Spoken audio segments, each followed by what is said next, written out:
গুৱাহাটীত যেহেতুকে বিসংগতিপূৰ্ণ ভোটাৰ তালিকাত নাম সন্নিবিষ্ট হৈছে তাৰলৈ আমি এতিয়া মানৱেন্দ্ৰ শৰ্মা কমপ্লেক্সত গুৱাহাটীত আমি প্ৰটেষ্ট কৰিম। দ্বিতীয়টা ভয়ংকৰ তথ্য কালি ৰাতি আমি পালোঁ।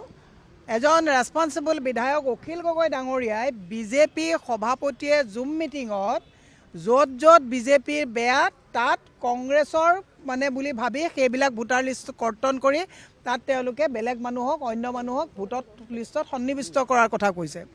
গতিকে আজি আমাৰ মাননীয় প্ৰাক্তন সাংসদ আমাৰ প্ৰাক্তন সভাপতি ৰিপুণ বৰা ডাঙৰীয়া গৌৰৱ গগৈ ডাঙৰীয়া সকলোৱে ইলেকশ্যন কমিশ্যনলৈ লিখিছে। এতিয়া ময়ো ইলেকশ্যন কমিশ্যনলৈ আমি লিখিছোঁ যে কি কাৰণত এনেকুৱা ধৰণৰ বিসংগতিপূৰ্ণ কথাবিলাক হ'বলৈ পাইছে। স্বাধীনতাৰ পিছত ভোটাৰ লিষ্টত এনেকৈ 2 নম্বৰী মানুহৰ নাম ভৰাই ভোটাৰ লিষ্ট আৰু এটা ৰেছপন্সিবল পাৰ্টিৰ ভাৰতীয় জনতা পাৰ্টিৰ অধ্যক্ষজনে দাবী ধমকি মৰা যি কথা কালি অখিল গগৈয়ে ক'লে, ইয়াক CBI তদন্ত হ'ব লাগে। কাৰণ অখিল গগৈ ডাঙৰীয়াই কথাটোতো খোল্লা কৈছে, মিছা হ'লে এনেকুৱা কথা ক'ব নোৱাৰে আৰু আৰ্কাইভত বিচাৰিলে গোটেই জুম মিটিংখন পোৱা যাব। গতিকে আমি গুগললৈও আমি মেইল কৰিছোঁ যে যোৱাকালি বা পৰহিৰ কিটো সময়ত হৈছিলে এই গোটেই কথাবিলাক মুখলৈ আহিব লাগে আৰু এনেকুৱা অবৈধ ভোটাৰেৰে যদি নিৰ্বাচন কৰিব বিচাৰিছে তেতিয়াহ'লে এনেকুৱা নিৰ্বাচন বয়কট কৰা উচিত একচুৱেলি। সেইকাৰণে আজি আমি প্ৰতিবাদ কৰিম। বিজেপিৰ হাতত ৰিপৰ্ট কাৰ্ড নাই।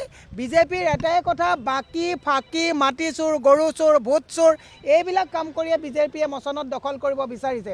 অসমৰ ৰাইজে বুজি পাওক যে এওঁলোকে হিন্দু মুছলমানৰ যিবিলাক ফাল্টু কথা কৈ পেলাই এওঁলোকে অসমখন এফালে ধৰুৱা কৰিছে, আনফালে অসমৰ মানুহক ভোটাধিকাৰৰ পৰা আঁতৰাই এওঁলোকে বহিৰাজ্যৰ মানুহক মোবাইল ভোটাৰ হিচাপে লৈ বিহাৰত যেনেকৈ ইলেকশ্যন খেলিছে, হাৰিয়ানাত মহাৰাষ্ট্ৰত খেলিছে, অসমত কৰিব বিচাৰিছে। অসমত এনেকুৱা এই বিহাৰৰ কালচাৰ ইয়াত হ'বলৈ নোৱাৰিব। অসমত 2 নম্বৰী ভোটাৰ দি বিজেপিয়ে ইলেকশ্যন খেলিব নোৱাৰিব। তীব্ৰ প্ৰতিবাদ আমি গোটেই অসমত তুলি ৰাখিম। আৰু অখিল গগৈ ডাঙৰীয়াই কোৱা কালি যিটো অভিযোগ, গণতন্ত্ৰ হত্যাৰ ভয়ংকৰ অভিযোগ, এই অভিযোগটোক আমি এটা কথা কৈছোঁ, CBI তদন্ত কৰিব লাগে। আৰু দিলীপ শইকীয়াই এই কথাটো কালি অখিল গগৈ ডাঙৰীয়াই কোৱাৰ পিছতো এতিয়ালৈকে কিয় প্ৰতিক্ৰিয়া দিয়া নাই, মই শুনা নাই এতিয়ালৈকে কিয় প্ৰতিক্ৰিয়া দিয়া নাই। সবকা সাথ সবকা বিকাশৰ কথা কয়, না খাওঁগা না খানে দুংগা বুলি কয়। একেবাৰে নৈতিকতাৰ কথা মুখ্যমন্ত্ৰীয়ে কয়, নৈতিকতাৰ কথা কয়। ইমান অনৈতিক কামবিলাক য'ত 2 নম্বৰী ভোটাৰৰ কথা ইয়াত আহিছে, ইমান অনৈতিক কামবিলাক তেওঁলোকে কৰি আছে। অসমৰ ৰাইজে এওঁলোকৰ ওপৰত দৃষ্টি ৰখাটো ভাল। অন্ধভক্তসকলকো কৈছোঁ যে আপোনালোকৰো নাম কিন্তু কাটা গৈছে নেকি চাই ল'ব। যিসকল অন্ধভক্তই বহুত ট্ৰল কৰি থাকে মানুহবিলাকক, তেওঁলোকে আমাৰ সভাপতিকো বহুত কথা কয়। মই কৈছোঁ যে আমাৰ সভাপতি বা আমাৰ দলে আমাৰ এনেকুৱা 2 নম্বৰী কাম নকৰে। গতিকে তেওঁলোককো কৈছোঁ যে এইবিলাক কথা অকণমান দৃষ্টি ৰখাটো ভাল। প্ৰবল প্ৰতিবাদ হ'ব। এইটো প্ৰতিবাদ আমি কেন্দ্ৰীয় ইলেকশ্যনত হাৰিব জিকিব এইটো পাব্লিক উইল ডিচাইড, এইটো পাব্লিকে জনমত দিব। কিন্তু তেওঁলোকে জিকিবৰ কাৰণে মানুহক ভোট দিয়াৰ অধিকাৰৰ পৰা নাইকিয়া কৰিব। এইটো মোৰ মাৰ আজিৰ তাৰিখত মই ভোটাৰ লিষ্টত নাম আনিব পৰা নাই। বাৰেপতি দিওঁ, বাৰেপতি ৰিজেক্ট কৰে। মোৰ মাৰ যদি নাম মই ভোটাৰ লিষ্টত আনিবলৈ অক্ষম হৈছোঁ তেতিয়াহ'লে ইলেকশ্যন কমিশ্যনে কেনেকুৱা ধৰণৰ ৰিভিজন চলাই আছে এইটো। সেইকাৰণে মই কৈছোঁ যে আমি এতিয়া প্ৰতিবাদ গঢ়ি তুলিম। আমাৰ যিটো আন্দোলন হ'ব এই আন্দোলনটো আপোনালোকেও প্ৰচাৰ কৰাটো জৰুৰী। কাৰণ এই আন্দোলনটো যদি আপোনালোকে প্ৰচাৰ নকৰে মানুহে গম নাপাব। গতিকে সকলোকে ভোটাৰ লিষ্টত নিজৰ নাম নিৰীক্ষণ কৰি আপোনাৰ জেগাত কোনোবা নতুন ভোটাৰ সোমাইছে নেকি এই কথাবিলাক নিৰীক্ষণ কৰিবৰ কাৰণে আহ্বান জনাইছোঁ।